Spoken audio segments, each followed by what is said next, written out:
बिस्मिल्लाहिर्रहमानिर्रहीम, अस्सलाम वालेकुम जी। यूएस से इलेक्शन इस वक्त जारी हैं, पोलिंग का अमल जारी है। कुछ रियासतों में पोलिंग का जो वक्त है वो ख़त्म हो चुका है और ये खुसूसी ट्रांसमिशन 47वें अमरीकी सदर के इंतखाब के लिए इस वक्त तमाम रियासतों में वोटिंग हो रही है। कुछ रियासतों में वोटिंग हो चुकी है और रिपब्लिकन के ट्रंप और डेमोक्रेट की कैमला हैरिस में एक कांटे का मुकाबला है जिसकी तवक्को की जा रही है और 16 करोड़ वोटर्स अपना हक राय दही इस्तेमाल करेंगे, जिनमें से तकरीबन 8 करोड़ जो वोटर्स थे उन्होंने पहले ही यानी कि कब्ल वक्त वोटिंग का हक इस्तेमाल कर लिया।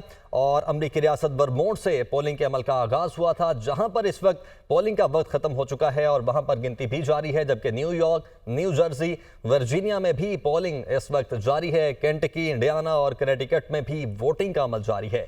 स्विंग स्टेट्स की बात की जाए तो उनमें जो एरिजोना है उसमें मजीद 7 रियासतों में पोलिंग का अमल जारी है। इस वक्त हमारा पैनल हमारे साथ मौजूद है। इलेक्शन प्रोसेस कैसा रहा और इलेक्शन के बाद क्या सूरत हाल होगी, कौन जीतेगा और कौन नया उम्मीदवार होगा व्हाइट हाउस का। प्रोफेसर जहांगीर खटक साहब हमारे साथ मौजूद हैं, न्यूयॉर्क से सीनियर सहाफ़ी हैं। खटक साहब, बहुत शुक्रिया आपने हमें ज्वाइन किया। सबसे पहले, बीइंग अ जर्नलिस्ट, आपकी अमेरिका के इन इलेक्शंस पर काफ़ी गहरी नज़र है। पिछले भी जो इलेक्शंस होते रहे हैं उनको भी आप गहरी नज़र से देखते रहे हैं। अभी तक जो आपका एनालिसिस है इस इलेक्शन को लेकर, वो सबसे पहले हमारे साथ शेयर कीजिए। देखिए, एक तो ये है कि पहले तो thank you for having me on the show. Sir welcome. देखिए, पहली बात तो ये है कि ये इलेक्शन मेरा ख्याल है कि one of the most consequential election है हालिया तारीख का अमेरिका की।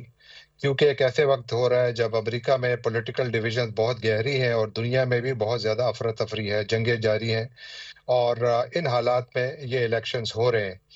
और दूसरा ये है कि जिस तरीके से ये इलेक्शंस हो रहे हैं तो उसमें भी पार्टी के अंदर, स्पेशली डेमोक्रेटिक पार्टी के अंदर बहुत गहरी तकसीम है। कैमला हैरिस डेमोक्रेटिक पार्टी की कैंडिडेट के लिए काफ़ी मुश्किल हो रही है। इस वक़्त जो खबरें आ रही हैं वो ये हैं कि उनको मिशिगन में, जिस तरह एक्सपेक्ट किया जा रहा था कि मिशिगन में उनको काफ़ी शायद उनके खिलाफ वोट मुमकिना तौर पर जा सकता है, जो अभी तक अमरीकी मीडिया ये रिपोर्ट कर रहा है कि वहाँ पर गज़ा की और लबनान की जंग की वजह से जो इसराइल वहाँ पर कर रहा है, उसकी वजह से वहाँ पर कैमला हैरिस के खिलाफ वोट जा रहा है। अब वो 2 डायरेक्शंस में जा रहा है और बिल्कुल ये एंटिसिपेट पहले भी किया जा रहा था कि एक तो वो डोनाल्ड ट्रंप के हक में जा रहा है या फिर वो अगर डोनाल्ड ट्रंप के खिलाफ भी जा रहे हैं तो वो डॉक्टर जिल स्टाइन के हक में जा रहे हैं। डॉक्टर जिल स्टाइन भी एक प्रेसिडेंशियल कैंडिडेट हैं। बेसिकली इस दौड़ में 6 प्रेसिडेंशियल कैंडिडेट शामिल हैं और डॉक्टर जिल स्टाइन उसमें नंबर 3 हैं और उनको भी शायद वोट पड़े। अब इसी तरह इस वक़्त अभी केंटकी में जो है वो वोटिंग खत्म हो गई है और हम्म। उसके रिजल्ट्स भी आना शुरू हो गए हैं। जो अर्ली रिजल्ट्स जो मैंने अभी ये शो पे आने से पहले देखे, तो सिर्फ 3% रिजल्ट्स आए, उसके ऊपर तो कोई प्रेडिक्ट नहीं किया जा सकता, लेकिन ट्रेंड ज़रूर देखा जाए। जो अर्ली रिजल्ट्स आए उसमें 66% वोट जो था वो ट्रंप के हक में जा रहा था। तो चूँकि कुछ स्टेट्स ऐसी हैं जहाँ पर के गिवन है, ग्रांटेड है कि ये चूँकि यहाँ पर डेमोक्रेटिक वोटर्स के रजिस्टर्ड वोटर्स की तादाद ज़्यादा है, तो ये डेमोक्रेटिक पार्टी के कैंडिडेट के हक में जाएगी। लेकिन ये इलेक्शन गुज़श्ता इलेक्शन से इसीलिए मुख्तलिफ है कि जो गज़ा में जंग है और सदर बाइडेन की जो परफॉर्मेंस है, उसकी वजह से डेमोक्रेटिक पार्टी का अपना वोटर भी खासा नाराज़ है और उसकी वजह से वो लोग लूज़ कर सकते हैं, इस बात का एहतमाल है। लेकिन जो कैमला हैरिस की कैंपेन है, वो बहुत उन्होंने भरपूर सोशल मीडिया पर अभी एक कैंपेन शुरू की है। लोगों को वो कह रहे हैं कि आप लोग लाइन में रहें और वोट कास्ट किए बगैर पोलिंग स्टेशन से बाहर वापस ना जाएं, क्योंकि आपका वोट काउंट होना चाहिए। तो वो बड़ी कोशिश कर रहे हैं और अब देखना ये होगा कि 2 चीजें काउंट करेंगी इसमें बहुत ज्यादा। एक, वोटर टर्नआउट और दूसरा वोटर ट्रेंड। ट्रेंड तो हम कल रात से देखते चले आ रहे हैं, क्योंकि पहला वोट अमेरिका में कल रात न्यू हैम्पशायर में कास्ट हुआ था और वहां पर पहला वोट जो था वो दोनों पार्टीज के कैंडिडेट्स को बराबर का मिला था। यानी एक जो है 3 वोट्स, जो एक वो है, एक छोटा सा कस्बा है कनाडा जी। और अमेरिका की बॉर्डर के करीब, वहां पर पहले वोट पड़े थे। तो वहां पर 3 वोट ट्रंप को पड़े थे, टोटल 6 और रजिस्टर्ड 3 वोट ही थे कैमला और हैरिस को पड़े थे। जी हाँ, 6 में से। बिल्कुल।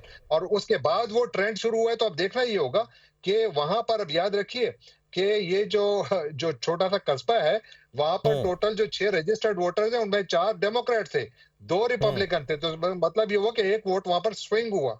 ये एक ट्रेंड है, यानी उसका ओवरऑल इम्पैक्ट तो नहीं होगा इलेक्शन पर, लेकिन क्या ये लेकिन ट्रेंड एक काफ़ी ट्रेंड है। जारी रहेगा, प्रोफेसर ये साहब, देखना हमारे होगा। साथ जी हाँ। ताहिर जावेद साहब मौजूद हैं, सीनियर रहनुमा डेमोक्रेट हैं। ये जो ट्रेंड जिसकी आपने बात की है, सबसे पहला क्वेश्चन तो ताहिर साहब के सामने मैं यही रखूंगा कि जहांगीर खटक साहब जिस तरह से बात कर रहे हैं, 4 वोट डेमोक्रेट के थे और 3-3, ये किस तरह से हुआ? और इस वक्त अभी तक जो वोटिंग हुई है, उस पर आपको क्या इतलात मिल रही हैं? किस तरफ ये मामला जाता हुआ आपको दिखाई दे रहा है? अंदाज़ा करें कि इलेक्शन 5 बजने के बाद का टाइम है इस वक्त टेक्सास के अंदर, तो 6 बजे के बाद का टाइम हो गया न्यूयॉर्क के हम्म, अंदर। आज भी इस वक्त भी आपको एक बंदा भी ऐसा नहीं मिलेगा जो फॉर श्योर कह सके कि जी मैं इसके ऊपर हर किस्म की बेट लगाने के लिए तैयार हूं कि फलां कैंडिडेट हम्म। जीतेगा। तो ये इलेक्शन इतना क्लोज है कि इसके ऊपर कोई भी बंदा अपना कुछ भी बात कर ले। मैं ये जरूर आपको बोलूंगा कि ये अच्छी बात है कि 4-5 वोटर का एक वो अच्छा एक मतलब फॉर कन्वर्सेशन से it's a good thing to talk about. लेकिन ऐसा मेरा नहीं ख्याल कि न्यू हैम्पशायर के उसके अंदर भी ऐसा कुछ होने के जाएगा। It's a clear Democrat state. लेकिन एंड ऑफ द डे जो स्विंग स्टेट्स है ना, वहां पे एंड रिजल्ट का जो दारोमदार 100% उधर ही है। Pencil hmm. Again I would say one more time कि पेंसिल्वेनिया जो है वो मेजर रोल इसके अंदर प्ले करने के लिए जा रही है। और पेंसिल्वेनिया के अंदर ऑलरेडी डोनाल्ड ट्रंप ने इल्जामात भी लगाने शुरू कर दिए कि फिलाडेल्फिया के अंदर रिपोर्ट्स आई हैं कि जी वहां पे रिगिंग हो रही है। तो ये उनकी यानी मैं तो उनके इन अल्फाज से उनको शायद ये फील होता महसूस हो रहा है कि वो पेंसिल्वेनिया हारने जा रहे हैं और वो उसकी ग्राउंड बना रहे हैं ताकि वो कल को या आज शाम को एक पिटीशन फाइल कर लेकिन सकें। तारजा भाई साहब, तो अभी ग्राउंड बनाना क्या, वो तो इससे पहले भी कह चुके हैं कि अब अपनी जीत का ऐलान भी कर चुके हैं और उन्होंने कहा है कि अगर मैं हारा तो इसका मतलब ये होगा कि धांधली हुई है।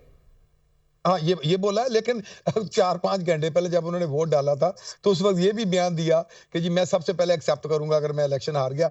तो मैं एक बात बोलता हूँ कि जैसे-जैसे हालात आगे-पीछे हो रहे हैं, उनके बयानात भी आगे-पीछे हो रहे हैं, तो शायद ये वेदर चेक करने का जो हमारे पास इस वक़्त इंस्ट्रूमेंट जो है वो डोनाल्ड ट्रंप ही है कि जैसे उसके बयान चेंज हो रहे हैं, उस तरह हम भी शायद अंदाज़ा लगा लें कि ये हारने जा रहा है, जीतने जा रहा है। मतलब एक जोक के मैटर में बोल रहा हूँ, लेकिन ओवरऑल इसका आज हमें किसी को भी आज शाम को एक क्लियर रिजल्ट एक्सपेक्ट करना चाहिए ही नहीं, क्योंकि इतना क्लोज जब होता है तो मेल इन बैलेट बड़े रेलेवेंट हो जाते हैं और मेल इन बैलेट सारे के सारे इलेक्शन डे तक कभी भी नहीं पहुंचते। उसके लिए इनको कम से कम भी 2, 4, 5, 7 दिन कुछ स्टेट्स के अंदर 15 दिन का भी वेट करना पड़ेगा। फिर उसके बाद सुप्रीम कोर्ट डोनाल्ड ट्रंप के हाथ में है और सुप्रीम कोर्ट के अंदर अगर मामला चले जाते हैं तो कई वीक आगे चले जाएंगी चीजें, और फिर अगर कांग्रेस के अंदर जाती हैं और जॉइंट सेशन में चले जाती हैं, तो मेरा ख्याल है कि ये वो इलेक्शन है जिसके ऊपर इतनी जल्दी कोई भी चीज जिसमें हम सब लोग अग्री शायद हो जाएं, वो यही है कि आज शाम को कोई रिजल्ट क्लियर कट रिजल्ट नहीं आएगा। सब लोग इसी होप के साथ कि कल या परसों या चौथ आगे देखेंगे जा करके। और मैं इसमें ये जरूर बोलूंगा कि एक बंदा 2 साल से कैंपेन कर रहा है और दूसरी कैंडिडेट जिसने 100 दिन पहले उसको टिकट मिली अपनी पार्टी की और उसके बाद उसने रिजल्ट को उस लेवल पे ले गए। याद करें ट्रंप का पहला डिबेट, उसके बाद ये was written on the wall कि इलेक्शन उसका है।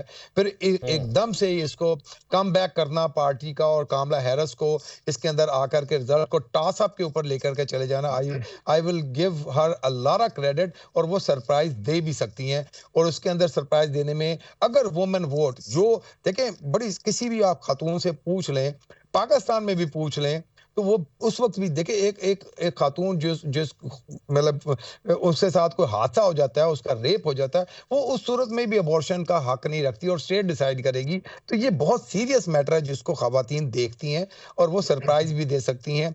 तो जो स्टेट ऑफ डेमोक्रेसी की जो बात कर रहे हैं, बहुत बड़ा एक वो भी शायद उसके पीछे बिहाइंड द सीन यही है कि ये किस किस्म की जमहूरियत जो हमें अपना फैसला खुद नहीं करने दे रही। तो ये बहुत सारी चीजें, बहुत सारे एलिमेंट हैं जिसके अंदर मैं हो सकता है मैं बायस भी हूँ, बीइंग अ डेमोक्रेट, मैं समझता हूँ कि कामला हैरिस एक सरप्राइज दे सकती हैं, लेकिन मैं ये भी समझता हूँ एट द सेम टाइम कि प्रेसिडेंट बाइडेन ने सबसे ज्यादा जॉब्स क्रिएट की, सबसे बड़ा इंफ्रास्ट्रक्चर बिल पास किया, उसके बावजूद इन चीजों को ये पार्टी सेल नहीं कर सकी, इन चीजों के ऊपर लोगों को बाहर निकालने या इसके ऊपर ट्रेंड नहीं बना सकी। तो शॉर्ट कमिंग्स तो दोनों तरफ हैं, और डोनाल्ड ट्रंप जिस चीजों के ऊपर इलेक्शन पिछला जीते थे उसको वापस ट्रेंड नहीं बना सके। मेक इन अमेरिका ग्रेट किधर चला गया वो स्लोगन? उसके बाद फिर अभी देखे ना, एक तरफ तो होता था कि मेक इन अमेरिका अब ग्रेट, तो और गालिबन कीप अमेरिका वाइड चल रहा है ना, ज्यादा बड़ी बहस तो अभी है कीप अमेरिका वाइड। चले वो भी कर ले, लेकिन आज वही डोनाल्ड ट्रंप जो है वो मुसलमानों के लिए ट्वीट भी कर रहा है, वही डोनाल्ड ट्रंप मैकडॉनल्ड की खिड़की से लोगों को वो बर्गर भी बांट रहा है। तो चीजें तो चेंज हुई है ना, डोनाल्ड ट्रंप को भी आकर के वो ह्यूमनली एक्ट करने पड़ रहे हैं कि जिसके ऊपर वो एक ऐसे वोटर को भी अट्रैक्ट और करे जो जी जी जी जी जी और उनको जो बाइडन के बयान की वजह से जो एक कचरे का ट्रक है उसमें भी बैठना पड़ा। उसमें भी बैठ पड़ा। तो मेरा मतलब ये दोनों तरफ से मेरा ख्याल है कि अपने ओरिजिनल यानी जिन चीजों के ऊपर उनको वो फेमस थे उनसे हट के भी बातें करने जा रहे हैं। तो आपको अंदाजा हो जाना चाहिए कि they are ready to do whatever however, कि भी किसी भी अट्रैक्शन के ऊपर अगर एक वोटर को हम सुबह बोल के दूसरे को शाम बोल के भी ला सकते हैं तो हमें बोल देना चाहिए।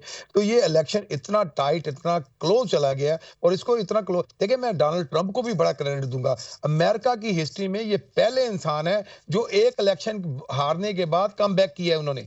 और come back in the sense election तो नहीं अभी मैं बोला जीता हारा, लेकिन जिस जगह पे इलेक्शन को ये लेकर के चले गए, this is a huge come back. वरना जो बंदा एक दफा इलेक्शन हार जाता है, कांग्रेस का इलेक्शन हार जाए तो वो कहता है मैं वापस कांग्रेस का इलेक्शन अगली दफा नहीं लड़ूंगा। तो ये तो नहीं लड़ूंगा। प्रेसिडेंशियल और ताहिर जावेद साहब, इसमें हारने के एक बाद चीज मैं ये भी ऐड कर दूं, जो इंपॉर्टेंट चीज है वो ये है कि जब ट्रंप साहब गए थे तो उस वक्त ये कहा जा रहा था जो कुछ वो करके गए हैं ट्रंप तो चला जाएगा लेकिन ट्रंपिज्म नहीं जाएगी, और इसके बावजूद इतना बड़ा उनका कमबैक। और अच्छा, वापस आके उसने ट्रम्पिज्म को भी एक धचका तो लगाया है। अब वो ट्रम्पिज्म भी वो ट्रम्पिज्म नहीं रहा। मेरा ख्याल प्रेसिडेंट ट्रंप एक और इलेक्शन लड़ने चले जाए ना इसके बाद, तो वो बिल्कुल एग्जैक्टली वो ट्रेडिशनल पॉलिटिशियन बन जाएंगे वापस, जहां पे बाकी दुनिया खड़ी है। तो ये आहिस्ता आहिस्ता, और वाकई अगर उन्होंने बहुत पहले से, ये तो इसका दूसरा लाइफ का ये तीसरा इलेक्शन है ना, तो 2 इलेक्शन लड़े और ये तीसरा इलेक्शन है। जो ट्रेडिशनल पॉलिटिशियन जिनके सामने जो खड़े हैं वो 5-5, 6-6, 7-7, 8-8 इलेक्शन लड़के नीचे से ग्रास रूट से ऊपर आते हैं तो एक पॉलिश हो जाते हैं। तो इनकी भी किसी हद तक तो पॉलिश हुई है ना, कि आप वही मुसलमानों पे बैन लगा रहे हैं, अभी उन्हीं मुसलमानों को कह रहे हैं कि हमारे बंदे हैं। तो ये चीजें चेंज तो हुई हैं। ही लर्न फ्रॉम इट के भी मैं हर बंदे को हेट के लेवल के ऊपर, मैं इसको एक बड़ा इंकरेजिंग समझता हूं कि जो पिछला इलेक्शन हेट के ऊपर जीते थे, इस दफा वो डरते हुए हेट की बात करते हैं। वो ये भी नहीं चाहते कि मैं अपने उन वोटर्स को, जो प्राउड बॉयज को भी लूज करूं, लेकिन at the same time he is attracting to the common people कि जी मैं बड़ा एवरेज एवरीडे कैंडिडेट हूं और मुझे उसके ऊपर। तो ये बहुत सारी तब्दीलियां हैं जिसकी वजह से उन्होंने ये इलेक्शन को, अगर वो अपने उसी हेट के स्लोगन में रहते तो यहां तक इलेक्शन में नहीं लेकर के आ सकते थे। इतना टॉस अप इलेक्शन नहीं होना था उनका कभी भी। तो ये मैं किसी हद तक ये क्रेडिट कामला हैरिस को भी देता हूं। और फिर तीसरी जो उनको मार पड़ी है ना, वो जो एमोनिशन वो यूज कर रहे थे प्रेसिडेंट बाइडेन के ऊपर कि जी वो उनको एज इफेक्ट कर रही है, कामला हैरिस ने आके आगे this is a time to have a new generation, तो वो वापस उनके ऊपर वही जो वारदात वो डाल रहे थे अब उनके ऊपर डाल रही है। तो ये चीजें जो एक ही इलेक्शन के अंदर हमने एक बंदे को ऑफेंसिव देखा, उसी स्लोगन के ऊपर डिफेंसिव हो गया वो वापस जाकर। तो ये जावेद साहब, मेरा यही पॉइंट आपका जो आप डोनाल्ड ट्रंप की बात कर रहे हैं, ये मैं जहांगीर खटक साहब की जानिब लेकर चलता हूं। जहांगीर खटक साहब, क्या आपको लगता है कि डोनाल्ड ट्रंप आज जो बातें कर रहे हैं वो उन पर कायम रहेंगे? क्योंकि उनके बारे में एक चीज़ तो बड़ी खासी तौर पर जानी जाती है कि वो अनप्रेडिक्टेबल हैं। लाजमी नहीं है कि वो आज कुछ कह रहे हैं तो कल वो करेंगे ही। अगर आज से मुसलमानों के हक में बात कर रहे हैं तो आपको याद होगा एक टाइम ऐसा था कि जब बैतुल मक़दस का जो कैपिटल था, बैतुल मक़दस को इसराइल का कैपिटल भी उन्होंने अपने टर्म में डिक्लेयर किया था। आज वही कह रहे हैं कि गजा में जंगबंदी होनी चाहिए और मुसलमानों के हक में आवाज़ बुलंद कर रहे हैं। बिल्कुल, ट्रंप की पर्सनैलिटी तो बहुत अनप्रेडिक्टेबल है, इसमें कोई शक नहीं है। लेकिन देखिए, बाज़ औक़ात आपके प्रोग्राम जो हैं हालात उन पर हावी हो जाते हैं। अब हालात क्या हैं? हालात ये हैं कि अमेरिका में जो ये इस वक़्त ये वोट हो रहा है और ये पहला रिज़ल्ट भी आ गया है इंडियाना से, जहाँ पर के पहली सीट रिपब्लिकन ने जीती है 65% वोट लेकर। तो हम्म। मेरा कहने का मकसद ये है कि जो रिपब्लिकन पार्टी को इस वक़्त जो जिहत मिली है, उसमें एक बड़ा जो उनको फ़ायदा मिला है, वो इस वक़्त जंगों ने दी है।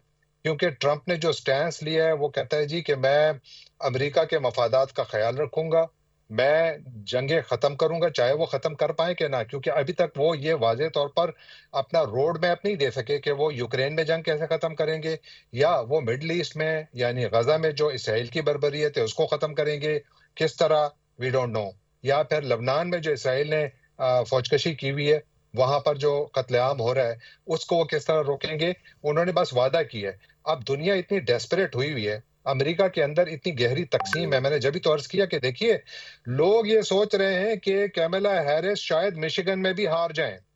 क्यों हम्म। हार जाएँ? क्योंकि वहाँ पर वोट मुनक़सिम है। क्यों मुनक़सिम है? क्योंकि council on American Islamic relations का कहना है, अभी मिशिगन में तो मेरा ख्याल है 3.3 मिलियन वोट है टोटल। मुसलमानों की तादाद ओनली 240,000 वोट है मुसलमानों का। अरब हम्म। मुस्लिम ज़्यादा हैं उसमें, बंगाली, पाकिस्तानी भी थोड़े बहुत हैं, लेकिन ज़्यादा अरब्स हैं। तो हम्म। वहाँ पर क्यों उसको इतनी अहमियत दी जा रही है? क्यों रशीदा तालिब, जिनका ताल्लुक डेमोक्रेटिक पार्टी से है, वो कैमला हैरिस को एंडोर्स नहीं कर रही? उसकी वजह ये है कि इस जंग के ऊपर डेमोक्रेटिक पार्टी के अंदर बहुत गहरी तक़सीम है। आज 538 वेबसाइट जो है एबीसी न्यूज़ की है, उन्होंने आज सुबह कुछ पोल्स जारी किए हैं। सदर बाइडेन की जो जॉब परफॉर्मेंस है, उससे इस वक़्त भी 53% से ज़्यादा लोग उससे यानी they are dissatisfied with it. सदर बाइडेन हम्म। के साथ कौन है नायब सदर? कैमला हैरिस हैं, तो हम्म। लिहाज़ा कैमला हैरिस का मसला ये है, चाहे उनके पास बहुत अच्छा प्रोग्राम भी हो, like I have no doubt she is a smart lady. मैं ये कह रहा हूँ कि चूँकि सदर बाइडेन का जो बैगेज है, पॉलिटिकल बैगेज, वो भी उनको उनके लिए पॉलिटिकल बोझ बनता जा रहा है। और आप देखिए मिशिगन में, मैं दोबारा आता हूँ कि मिशिगन में 2,40,000 मुस्लिम वोट है। क्यों उसको इतनी अहमियत दी जा रही है? क्यों कह रहे हैं जी मुसलमान शायद अगर इसी तरह वोट ना दिया तो ये हार जाएँगे? उसकी वजह ये है कि 2020 में जो बाइडेन ने मिशिगन को 1,54,188 वोटों से जीता था। हम्म। मुसलमान वोट कितना है? 2,40,000। अगर हम्म। मुसलमान चाहें, क्योंकि यहाँ पर तो लोग रजिस्टर्ड हैं, तो वो जिस तरीके से अपना वोट पैटर्न उनका वही होता है। लेकिन अब मुस्लिम वोट चेंज हो गया, कहाँ जा रहा है वो? मेजॉरिटी मुस्लिम वोट डोनाल्ड ट्रंप को नहीं जा रहा। मेजॉरिटी हम्म। मुस्लिम वोट नेशन वाइड, ये केयर का कहना है, अपना पोल किया, वो कहते हैं 42.3% of the Muslim vote will go to doctor Jill Stein, जो ग्रीन हम्म। पार्टी की कैंडिडेट हैं। Right. 41% will go to Kamala Harris and only 10% will go to Donald Trump. अब जो वोट अगर डॉक्टर जिल स्टाइन को भी जाता है, तो बेसिकली ये वो वोट है जो कि कैमला हैरिस का वोट है, इसलिए ट्रंप हम्म। को उससे फायदा होगा। तो मेरा ख्याल है कि और जहांगीर खट्टर इस साहब, वक्त इसमें मैं हम ऐड कर डायरेक्ट कोई दूं, हमारे प्रोजेक्शन नहीं कर रिपोर्टर्स, सकते। जी हमारे जो रिपोर्टर्स यहाँ पर मौजूद हैं, न्यूयॉर्क में, दूसरे सिटीज़ में भी यहाँ पर मौजूद हैं, उन लोगों ने जितनी भी मुस्लिम कम्युनिटी से बात की है, जिस तरह आप बात करें वो बिल्कुल फैक्ट पे है। तमाम लोगों ने यही कहा है कि वो ग्रीन पार्टी को ही वोट देकर बाहर आए हैं। बिल्कुल, उसकी वजह ये है कि देखिए अल्टरनेटिव जिस तरह ये हमारे दोस्त जो जावेद साहब जो बात कर रहे हैं कि ठीक है, अगर डोनाल्ड ट्रंप को लोग पसंद नहीं करते और कैमला हैरिस की पॉलिसी से यानी उनके बॉस की पॉलिसी से इख्तिलाफ नहीं रखते, और कैमला हैरिस की मेरा ख्याल है जो सबसे बड़ी नाकामी है अभी तक, वो ये है कि वो काउंटर नैरेटिव नहीं ला सकी डोनाल्ड ट्रंप के इस दावे का कि मैं जब हुकूमत में आए पहले दिन में ये जंगें खत्म कर दूंगा। और दुनिया इन जंगों से इतनी आजिज है, रोजाना खून से लथड़े फलस्तीनियों की लाशें और उनके जख्मियों की तस्वीरें देख देख कर लोगों को उल्टियां आने लगी हैं। वो कहते हैं कि जो भी हो ये जंगें खत्म करा दे। लेकिन कैमला हैरिस उसका काउंटर नैरेटिव नहीं ला सकी कि मैं भी जंग खत्म करूंगी, बल्कि वो ये कह रही हैं कि मैं यूक्रेन को भी खूब असला दूंगी, मैं इसराइल को भी असला दूंगी। हाँ, मैं टू स्टेट सोल्यूशन में यकीन रखती हूँ, लेकिन ये नहीं बताती कि इसराइल की इलीगल सेटलमेंट्स बढ़ रही हैं। इसराइल जो है वो अपना कब्जा बढ़ा रहा है पूरे के पूरे मकबूजा फलस्तीन में। उसके बावजूद किस तरीके से टू स्टेट सॉल्यूशन बनेगा, तो इसलिए फिर कैमला हैरिस की पोजीशन कमजोर हो जाती और है। अगर जहांगीर इसी तरह साहब अगर इकोनॉमी का प्रैक्टिकली देखा जाए तो जो ट्रंप हैं उन्होंने चले रोड मैप नहीं दिया, सिर्फ कहने की हद तक तो कह रहे हैं मैं इन जंगों को खत्म करूंगा, लेकिन किस तरह से अगर इसराइल एक चीज कहेगा और ट्रंप किस तरह से उसको रोक पाएगा? देखिए ट्रंप के एक चीज, चूंकि फिर वो देखिए हमेशा के लिए एक होता है दावा, फिर दावे के वजन को देखा जाता है कि ये कितना वजनी दावा है। डोनाल्ड ट्रंप जब ये कहते हैं कि मैं करके दिखाऊंगा, तो चूंकि उसने अफगानिस्तान में करके दिखाया है। देखिए ओबामा जब फर्स्ट प्रेसिडेंसी आए थे, डेमोक्रेटिक प्रेसिडेंट थे, उन्होंने क्या दावा किया था? उन्होंने दावा किया था कि मैं ट्रुप सर्च के साथ तालिबान को डिफीट करके और फिर अफगानिस्तान से फौज निकालूंगा। तब 4 साल गुजारे, अमेरिकन लॉसेस बढ़े, उसके बाद जब दोबारा खड़े हुए तो उन्होंने अपना नारा ही बदल दिया। उन्होंने कहा कि मैं अपनी फौजें वापस लाऊंगा। पहला उन्होंने कहा कि जो जॉर्ज बुश ने गलत जंग शुरू की थी, मैं इराक से फौज निकालूंगा, अफगानिस्तान में बढ़ाऊंगा। दूसरे दौर में उन्होंने कहा अफगानिस्तान से भी नहीं निकाल सके। उसके बाद जब ट्रंप आए तो ट्रंप ने एक फैसला किया कि मैं ये फौजें निकालूंगा और हम इंटरनेशनल पुलिसमैन नहीं है, इसलिए उसके एंड लिए नो वो matter what is the receptiveness थे। कॉस्ट, एंड नो मैटर जी व्हाट इज द बिल्कुल, कॉस्ट। बिल्कुल। और फिर उसने क्या किया? उसने करके दिखाया। और जो बाइडेन ने क्या किया? क्या उन्होंने उस फैसले से इख्तिलाफ किया? नहीं किया। उन्होंने कहा ये तो हमने, रियासत ने फैसला किया तो I had to work on it. गर्चे जिस तरीके से उन्होंने विथड्रॉल किया, ट्रंप ने उसको भी इलेक्शन इशू बना दिया है। और सबसे मतलब ये है कि जो डेमोक्रेटिक पार्टी की जो और उस क़यादत है, पे बहुत उसका ज्यादा काउंटर क्वेश्चन नैरेटिव उठे नहीं ला क्योंकि सकते। बहुत सारा जो असलहा वहां पर छोड़े अब तालिबान उसको इस्तेमाल बिल्कुल, कर रहे हैं और इस तरह के मकासद के लिए इस्तेमाल कर रहे हैं जो कि ह्यूमैनिटी के लिए ठीक नहीं है। यही तो मैं अर्ज कर रहा हूं कि अब वो सारा मलबा किसके ऊपर आ रहा है? जो सियासी, बाइडन। अगर आप सियासतदान है, मलबा किसके ऊपर आएगा? वो आएगा जो बाइडन और कैमला हैरिस पर। अगर कैमला हैरिस कहती है मैं इन डिसीजन में शामिल नहीं थी, तो हर कोई कहेगा जी आप तो वीक लीडर थी, क्योंकि आप एक शख्स पर प्रिवेल नहीं कर सकी जो आपका लीडर था। आप उसको मना सकती थी कि ना करें ये बात, लेकिन चूंकि आप अब जो अगर कह रही हैं तो इसका कोई माना नहीं रखता। इसीलिए आप देखिए, जब कैमला हैरिस और ट्रंप के दरमियान जो डिबेट हुई थी, मैं ट्रंप का हामी नहीं हूं, लेकिन मैं एज एन इंडिपेंडेंट ऑब्जर्वर आपको बता रहा हूं, जब डिबेट हुई थी तो दोनों तरफ से बड़े आर्गुमेंट्स हुए। कैमला हैरिस ने मेरे हिसाब से वो डिबेट में बहुत अच्छा परफॉर्म किया था, लेकिन आखिर में गुब्बारे से सिर्फ एक सुई ने हवा निकाली थी। जब आखिर में ट्रंप ने कहा कि जी 3.5 साल तो आप हुकूमत में थी, या आप इतने बड़े बड़े दावे कर रही हैं और नारे लगा रही हैं, तो अभी तक कर लेती, कुछ तो कर लेती, आपने तो कुछ भी नहीं किया। तो जो आर्गुमेंट था वो फ्लैटन हो गया, और उसकी वजह से जो डेमोक्रेटिक पार्टी की मेरे ख्याल है सबसे बड़ी, अगर इनको शिकस्त होती है, क्योंकि हम ये नहीं कहते इस वक्त कि इनको शिकस्त हो रही है नहीं हो रही है, हम ट्रेंड्स को देख रहे हैं, लेकिन मैं ये कह रहा हूं कि अगर रिजल्ट कुछ भी आता है, लेकिन उसमें अगर डेमोक्रेट्स यानी मुश्किल से यानी पुअरली परफॉर्म भी करते हैं, फिर भी सवाल यही उठेगा कि आप लोग वोटर के साथ कनेक्ट नहीं कर पाए, या फिर आप काउंटर नैरेटिव नहीं ला सके उसका जो डोनाल्ड ट्रंप ने लाया था। डोनाल्ड ट्रंप जो है वो सारा नेशनलिस्ट एजेंडे के साथ आ रहा है, जबकि कैमला हैरिस इंटरनेशनलिस्ट एजेंडे के साथ आ रही हैं। तो उनके दरमियान एक सोच का फर्क है, इख्तिलाफ है, और वो इख्तिलाफ जो हर जगह वाज़ेह है। वाज़ेह है। जहांगीर साहब यहीं से बात दोबारा कैरी करूंगा, जो आप कुछ देर पहले बता रहे थे, इंडियाना में डोनाल्ड ट्रंप आगे हैं, एक सीट जीते हैं, उसकी डिटेल्स हमारे साथ आई हैं, वो नाज़रीन के साथ शेयर कर देते हैं। इंडियाना में डोनाल्ड ट्रंप 2560 वोट लेकर आगे हैं और इंडियाना में कैमला हैरिस 956 वोट लेकर पीछे हैं। ये पहला नतीजा है, अमरीकी मीडिया की जानिब से रिपोर्ट किया जा रहा है। और केंटकी में ट्रंप 31,249 वोट लेकर आगे हैं और कैमला हैरिस केंटकी में 15,530 वोट लेकर पीछे हैं। तो दो रिजल्ट्स आ चुके हैं। इंडियाना में डोनाल्ड ट्रंप 2560 वोट लेकर आगे हैं और कैमला हैरिस 956 वोट ले पाई हैं और वो दूसरे नंबर पर यानी कि पीछे हैं। और कैमला हैरिस के 15,530। अगर इन दोनों की हम कंपैरिजन देखें तो बहुत बड़ा मार्जिन देखने में हमें मिल रहा है, 50-50 का मार्जिन है यहाँ पर। तो मेरा ख्याल है इस पर अभी हतमी नतीजे पर नहीं पहुंचना चाहिए। उसकी वजह यह है कि यहाँ पर बहुत सारे वोट अभी अनकाउंटेड है, उनको काउंट होना है। और दूसरा यह है कि इन इलाकों में जो प्रोजेक्शंस थी वो यही थी कि यहाँ से रिजल्ट्स जल्दी आएंगे। देखिए पहला जो हाउस ऑफ रिप्रेजेंटेटिव का नतीजा आया बड़ा क्विकली आया। उसकी वजह यह है कि यहाँ पर इलेक्ट्रॉनिक मशीनें इस्तेमाल होती हैं, क्विकली रिजल्ट्स आ जाते हैं। कहीं पर जो है जो मेल इन बैलेट है उस पर टाइम लगता है, तो इसलिए उसमें थोड़ा सा शायद टाइम लगे, लेकिन मुझे लगता है अगले 2-3 घंटों में हमें फाइनल नंबर्स आ जाएंगे। लेकिन जो लीड इस वक्त है, अब देखना ये होगा कि वोट कहाँ से आ रहे हैं। मसलन मैं आपको मिसाल देता हूँ, कि जी। पेंसिल्वेनिया का नतीजा आप देखिएगा कि पेंसिल्वेनिया का नतीजा कहाँ पे रुकेगा? ईस्टर्न पेंसिल्वेनिया में। हम्म। ईस्टर्न पेंसिल्वेनिया में क्यों निकलेगा वहां पे रुकेगा? रुकेगा। जहां पे कि फिलाडेल्फिया और इसके साथ जो बक्स काउंटी वगैरह शामिल है, उसकी वजह यह कि वहां पर इमिग्रेंट वोट बहुत ज्यादा है, वहां पर मुस्लिम वोट भी बहुत ज्यादा है। पेंसिल्वेनिया में जो बाइडेन ने 2020 में 81,000 की वोटों से की लीड से ट्रंप को हराया था। और जहां पर मुस्लिम वोट, सिर्फ मुस्लिम वोट, बाकी को छोड़ दें, क्योंकि लैटिनो वोट जो है वो भी थोड़ा जरा डेमोक्रेट से दूर हो रहा है और ब्लैक वोट भी दूर हो रहा है, उनको छोड़ दें, मैं सिर्फ मुस्लिम वोट की बात कर रहा हूँ। 81,000 की लीड से जो बाइडेन जीते थे। और पेंसिल्वेनिया में कितना वोट है मुसलमानों का? 1,70,000। और वहां पर ये मुस्लिम वोट है कहां पर? इन्हीं काउंटीज में है जहां से फैसला आएगा। तो नतीजा कहां से आएगा? नतीजा माइनॉरिटी वोट से आएगा।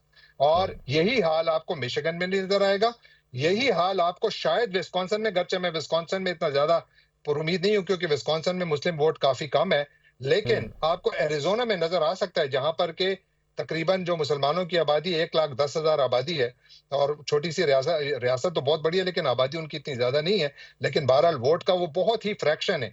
लेकिन वो ही फ्रैक्शन इसलिए बहुत ज्यादा मैटर करता है, यानी 1,10,000 वोट नहीं है, वोट तो फिर 50-55,000 है, लेकिन मुस्लिम वोट। लेकिन जो इंपॉर्टेंट चीज है वो ये है कि 2020 में डेमोक्रेट से कितनी मेजोरिटी से ये स्टेट जीती थी? जो बाइडेन ने ये स्टेट सिर्फ 10,500 वोटों से जीती थी। तो आप अगर मुसलमान वोट, अगर उनका 50-55,000 वोट है और वो 50-60% भी आए, तो कौन जीतेगा यहाँ पर? यहाँ पर रिपब्लिकन जीतेगा। या अगर वो जिल स्टाइन को भी वोट देते हैं तो नुकसान किसका हुआ? अगेन कैमला हैरिस का हुआ, कैमला हैरिस का, डेमोक्रेट कैमला का। हैरिस का वोट जो है वो, ये मुसलमान वोट ना, जिल स्टाइन का वोट जो है वो कैमला हैरिस के लिए स्पॉइलर का किरदार अदा करेगा बहुत सारी जगहों पर। ये मुझे लगता है कि आने वाले चंद घंटों में बात वाज़ेह भी हो जाएगी। ठीक है, प्रोफेसर जहांगीर खटक साहब, आप हमारे साथ ही मौजूद रहिएगा काइंडली। अभी हमें एक शॉर्ट ब्रेक की तरफ जाना है और इस ब्रेक के बाद दोबारा से ये जो ट्रांसमिशन है यहीं से दोबारा शुरू करेंगे। जनाब, अभी एक ब्रेक लेंगे, ब्रेक के बाद हेडलाइंस हैं और हेडलाइंस के बाद फिर दोबारा से यहीं से इस ट्रांसमिशन का सिलसिला जारी रखेंगे।